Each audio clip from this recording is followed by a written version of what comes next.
it is actually important to let the children see the lesson in the story, the moral lesson in the story. These stories, these folk tales, teach virtues like patience, obedience, honesty, hard work, and so on and so forth. Because these are virtues that are needed for a good life, to live a good life in society, to live a peaceful life in society. These are the virtues needed to live a worthy life, a dignified life in society. Anyone who does not have these virtues will live a miserable life in society, will not grow up to live responsible life in society. So the stories were carefully selected and calibrated to serve societal ends, to teach virtues, lessons that the young person needed to become a responsible member of society. And so, folktales serve didactic functions in indigenous society, including Akwa Ibom Indigenous societies. So you should note that folktales do have an opening formula in all cultures. In Akwa Ibom culture, we normally say Ekonke, then the audience would respond Ke Ekong Abasi. And one thing that you need to note about this opening formula is that it tells us about the major characteristic of oral literature performance, which is audience participation. Audience participation.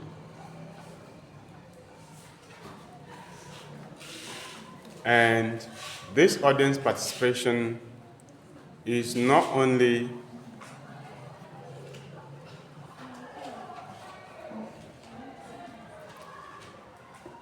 seen in the opening formula, but during the narration, when the storyteller is narrating the story, he or she will find creative ways of engaging the audience to get them interested in the story more, or to test their attention span, among other purposes. And when the audience responds to the story, then the story becomes more interesting. The story becomes more interesting.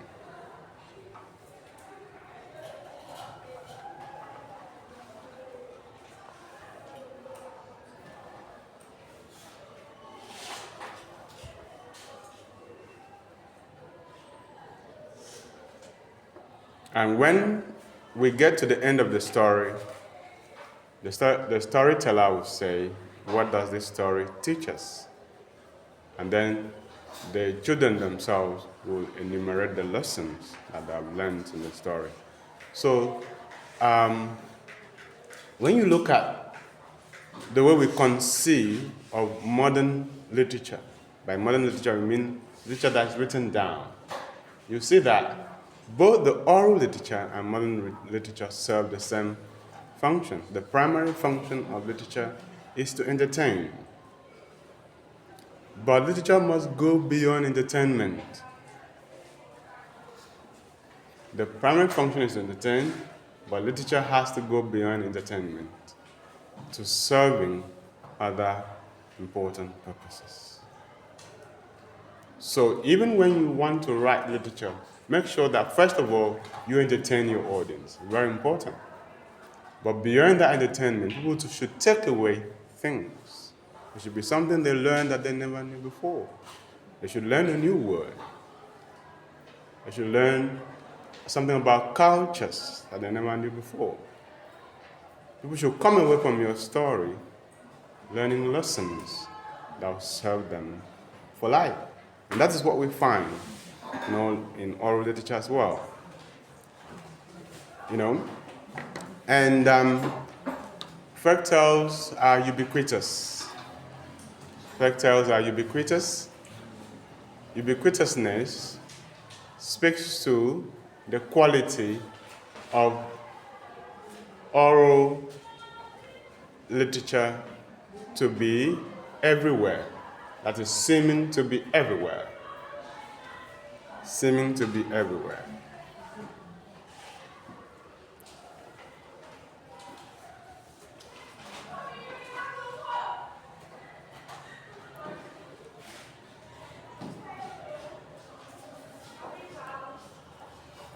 That means one folktale could be told could be found in different communities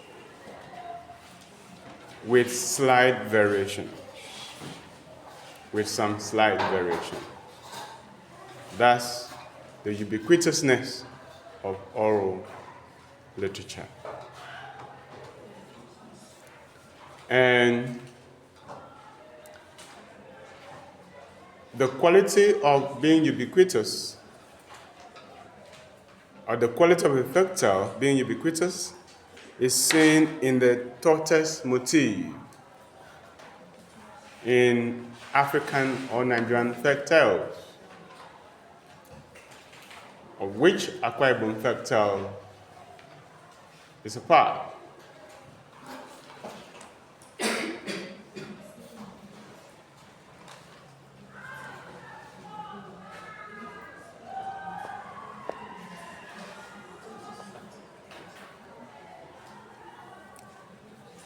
In folktales, the tortoise is known as a prankster, a trickster, a schemer.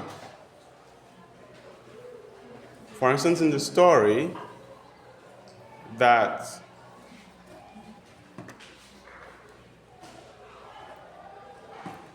the tortoise is invited by the birds to a feast in the sky.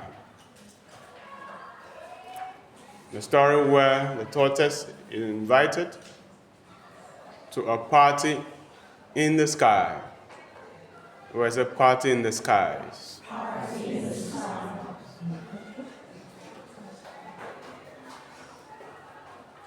The tortoise devises a trick to take all the food for himself.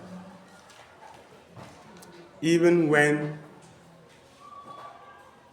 the birds gather to contribute feathers for him to fly with them to the sky, which speaks of ingratitude in human beings. Because remember that in literature,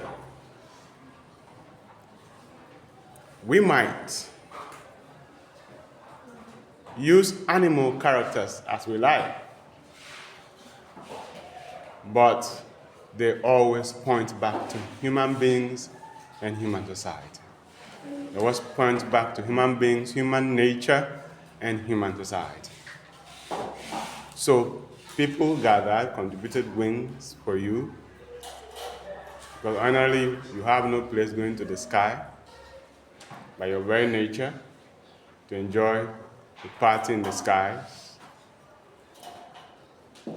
But there, you're already scheming of how to outsmart all of them and take everything for yourself.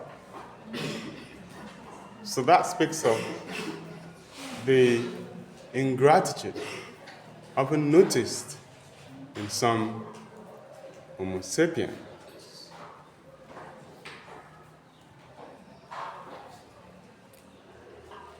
And once they get to the sky, what does tortoise do? He now says everybody should choose a name. They should have alliances.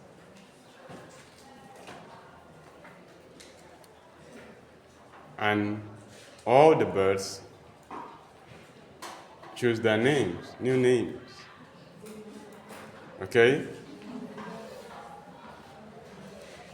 Like most of you normally do, the name is Edet, but you add the come to. So Edet the come to. Or Edet alias the come to. All right. So, Tortoise's name is all of you. Tortoise chooses all of you. So, I'm now all of you.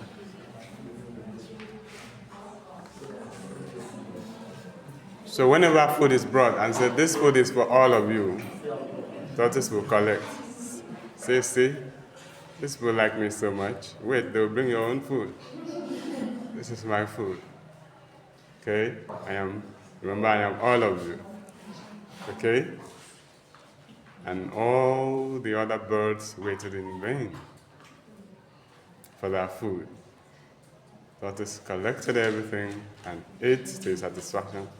He did not even give a piece of bone, to any of the birds, notwithstanding the fact that they contributed their feathers for him to go to the sky. Okay? And you need to understand that these things happen among human beings. Okay? You give someone an opportunity in life, in business, once they get there, they want to push you out and take over the whole space, when they didn't even have the opportunity in the first place.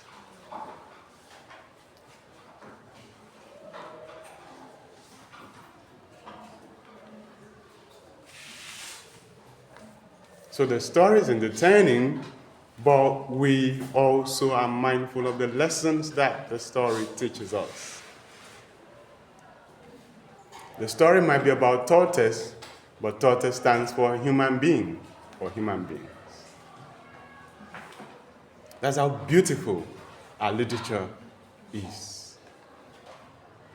And it is a shame that the colonial masters came and said that we didn't have literature, and so they imposed Shakespeare on us. But we had beautiful stories that were handed down to us by our fathers, creative, imaginative stories.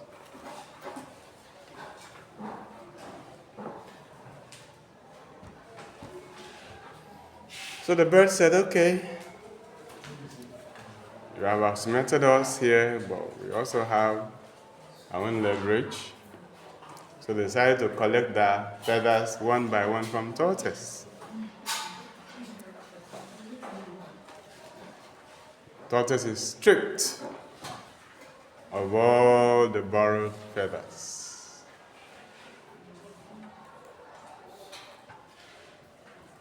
So he goes back to his shell, hard shell. And the birds left him, angrily left him there in the sky.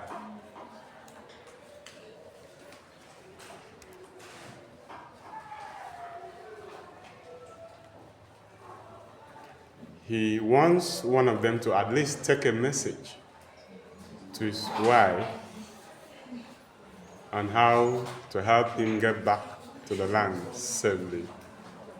But no one will oblige. So in this story, we're also talking about the sin of ingratitude. We're talking about the sin of ingratitude. We must not be ungrateful because there are consequences. Okay?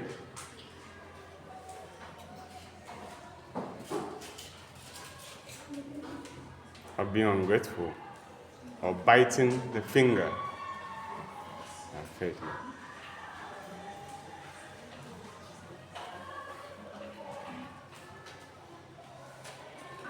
So one bird decided to take the message, but not with a pure heart anyway. So, the message is that the wife should place soft things on the ground, soft things like pillows, like foam, so that when he falls down, the fall will be cushioned by those soft things, okay? Soft materials. But the bird told the wife that tortoise said that she should place knives, machetes, stones on the ground. Okay? But he wants to test how hard his shell is. So tortoise sighting these items from the sky does not know whether they are soft or hard. All he knows is that there are things there for him to jump to.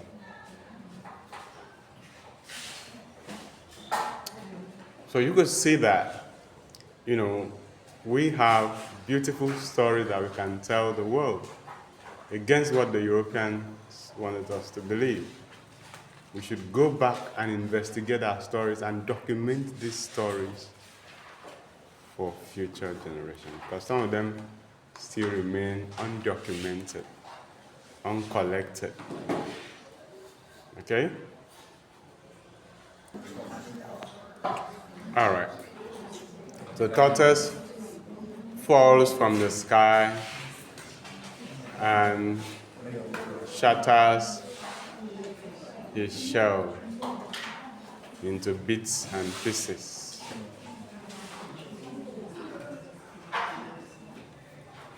They have to call a skilled medicine man to put it back together, put them all back together. And that is why tortoise has cracked shell today. Okay? So you can see that there's an element of myth in the story, because it tried to explain, there's an attempt to rationalize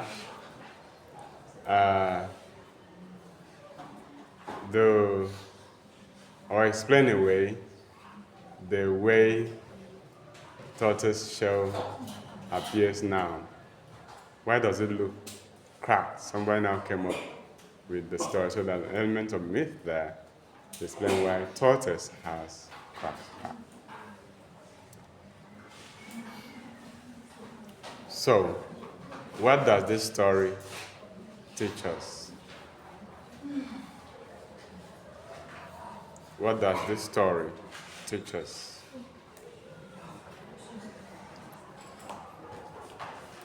Someone should answer.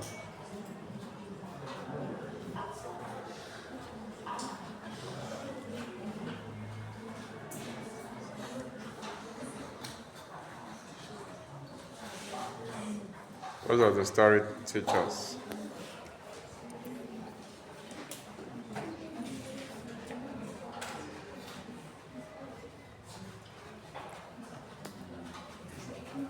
No one is talking because the camera is on.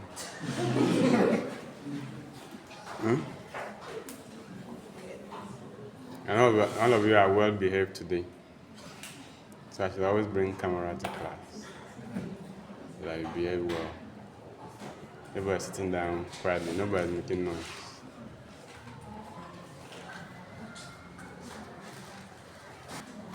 So among the lessons that we can learn from this story are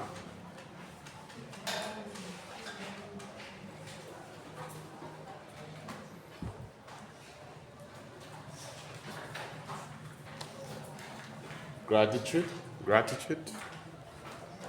It's a lesson in gratitude.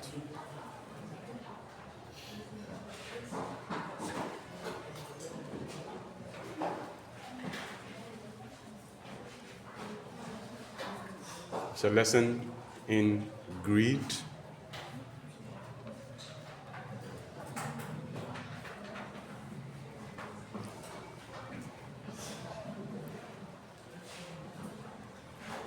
A lesson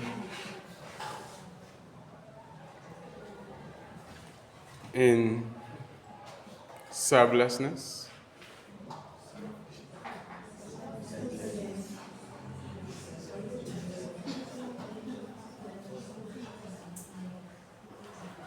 A lesson in realizing that all our actions have consequences.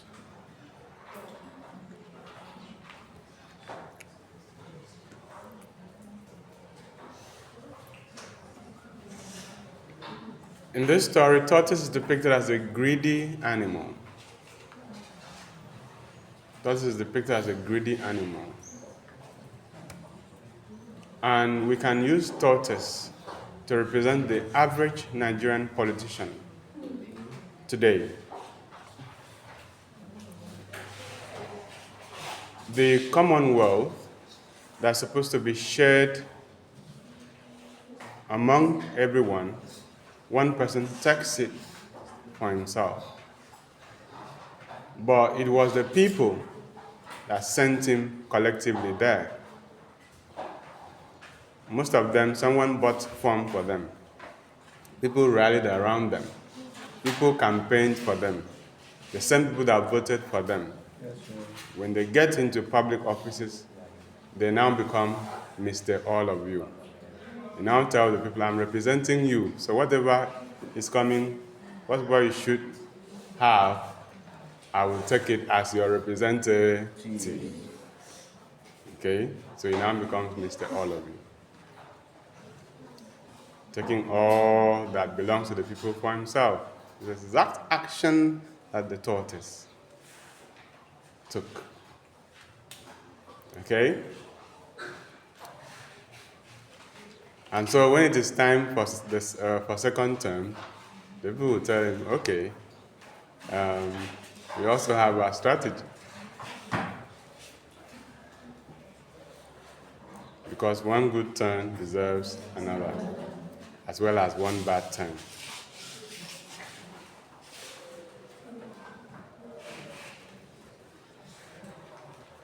Just as they did to the tortoise. The people might also give him wrong advice on how to win second term.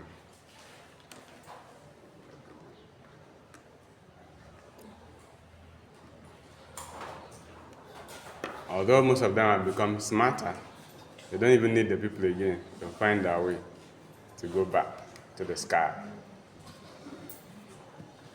Okay? They may look for a new set of birds to deceive and collect their feathers. So you see, you can project into this story our current realities. Because these stories are timeless and universal, depicting the enduring aspect of the human character or human nature, as you would.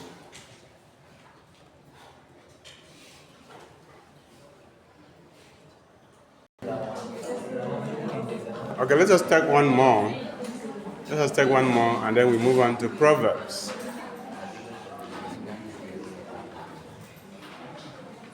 So another motif in Akwa Ibom Indigenous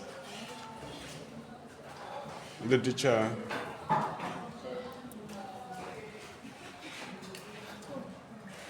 another motif in Folktales is the motif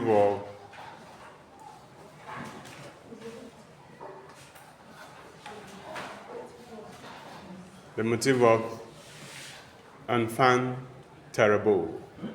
Motif of enfant terrible. Enfant terrible. So that is French for bad child. That is French for bad child. Enfant terrible is French for bad child or terrible child. terrifying child. So we have the motif of enfant terrible in Folktales. It's a French phrase for bad child. Okay? So this is the child that refuses to pay attention to instructions of the elderly.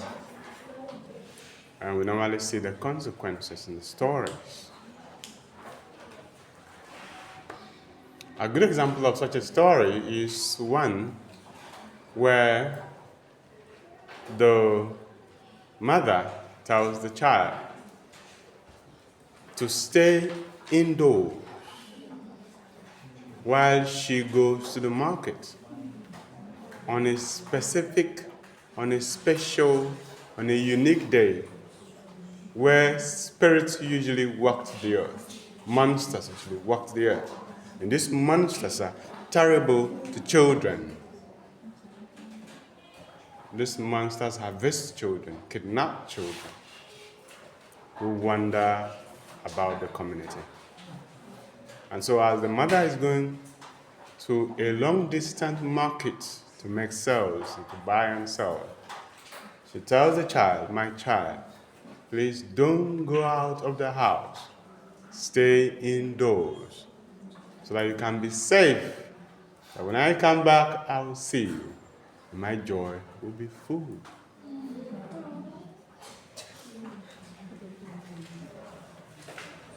But of course, we know that the mother is dealing with enfant terrible. All right? Dealing with bad child. Because no sooner had the mother left the house than this child opens the door and goes out to play with his mates, its friends, perhaps who are also bad friends.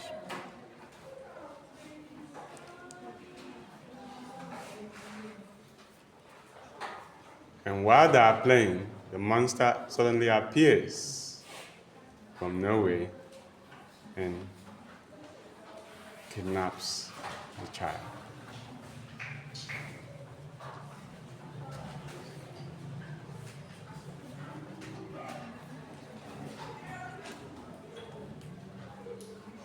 The mother comes back from the market in the evening, opens the door,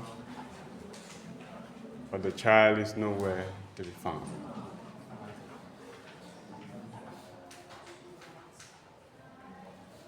And she cries, she weeps without comfort.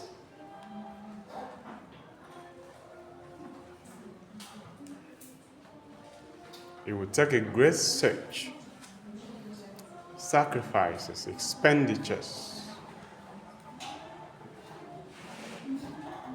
to rescue the child, if that would even be possible.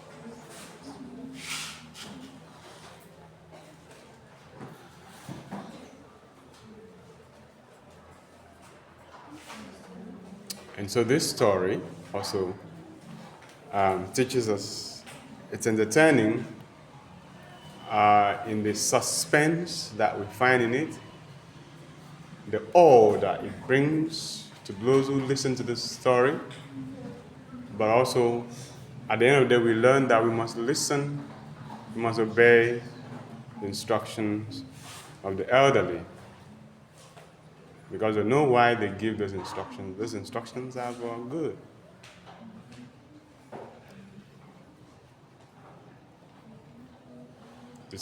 Disobedient children usually meet disaster. So disobedience is frowned upon in Akwa Ibom Indigenous communities.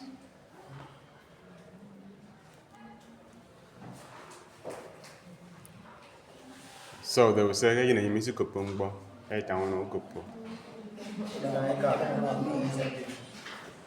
Okay, so, and sometimes they would have to hold your ear said, hold your ear and repeat what I'm saying. Hold your ear and repeat what I'm saying. Okay?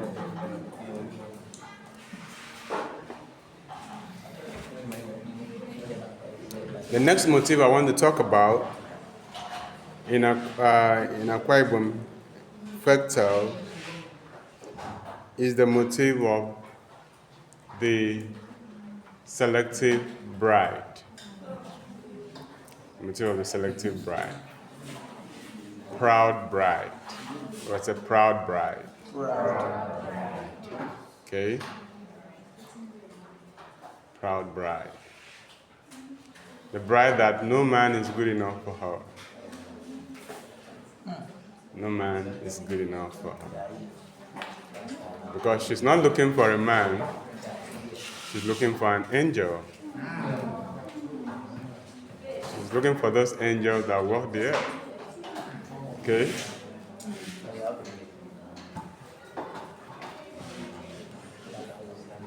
Because all men are frail in one way or another. Okay? But she's looking for perfection, perfect man. She's beautiful, no doubt.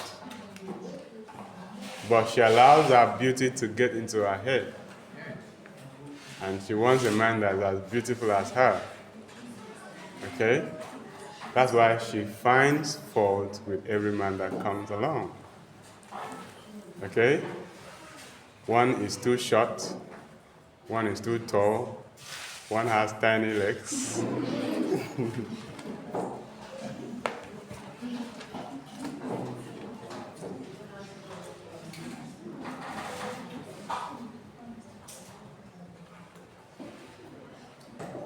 So she will find faults like that.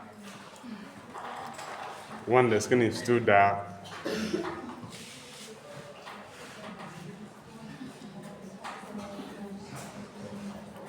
The other one is too slim.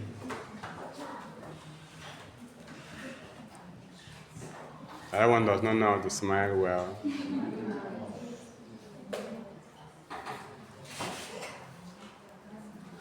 Okay? Until one day she finds the perfect man, right? Okay? And that happened in one market day. You know, it's not everybody in the market that's a human being. So one market day, she finds a perfect man. Okay? Among the principalities that came to the market that day, to mix with human beings, was the perfect man for her. Okay? So she goes to the market and sees this handsome man, handsome in all respects, selling in the market. Okay? Where she goes to buy, where she goes to shop. Man is sitting down. Okay? Everywhere in the man's body is so handsome, flashy teeth, perfect smile, perfect body. But of course, the man is sitting on a stool. So, and the man's tail is inside the stool. If you cannot see the tail, that's inside that stool. Okay? To know that this one it's not complete man. Okay? So the man starts talking to her, giving her lines. Because the man does not even need to give too many lines, right? Because she has already fallen for the beauty of the man or handsomeness of the man. So that's how she waits till everybody has left to the market and decides to go home with the man. She has forgotten about everything that sent her that day. Okay?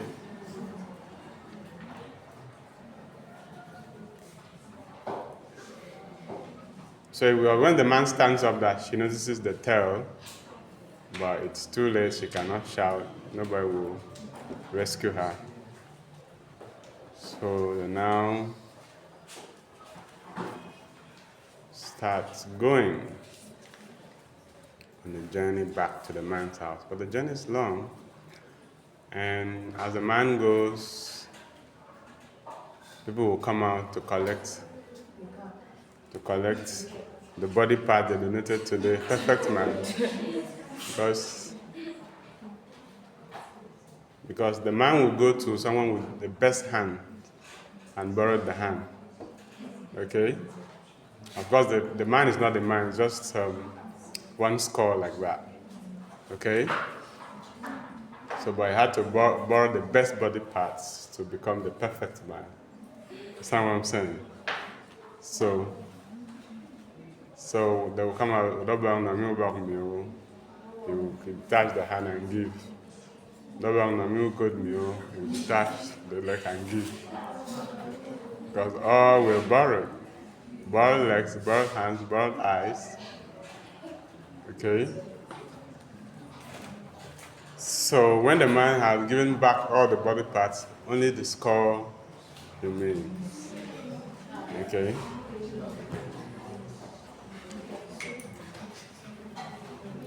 So you can imagine the fear from our selective bride. She's now horrified, but there's nothing she can do. So the man takes her into the hole, because the man came from underground. So the man rolled into the hole with her, and they went down to where the man's family would accept her into the family. Right?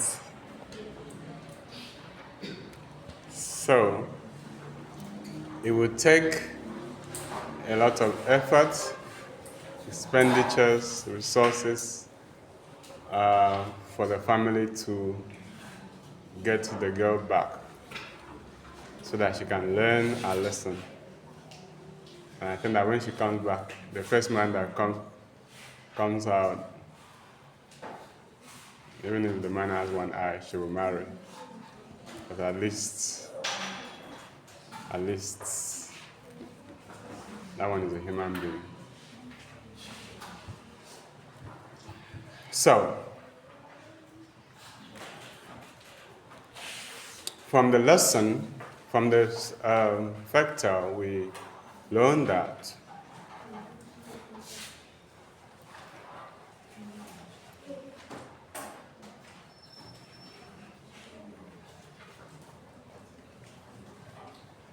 human beings cannot be perfect.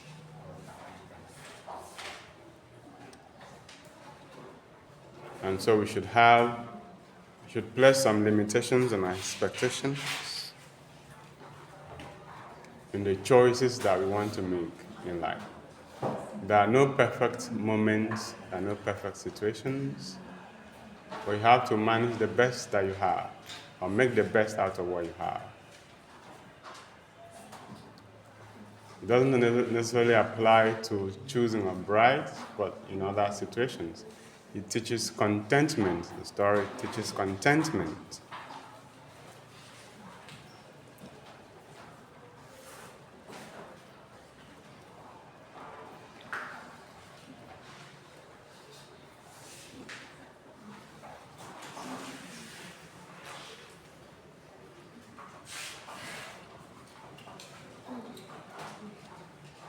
We should not be greedy in our choices, so that we will not get into danger.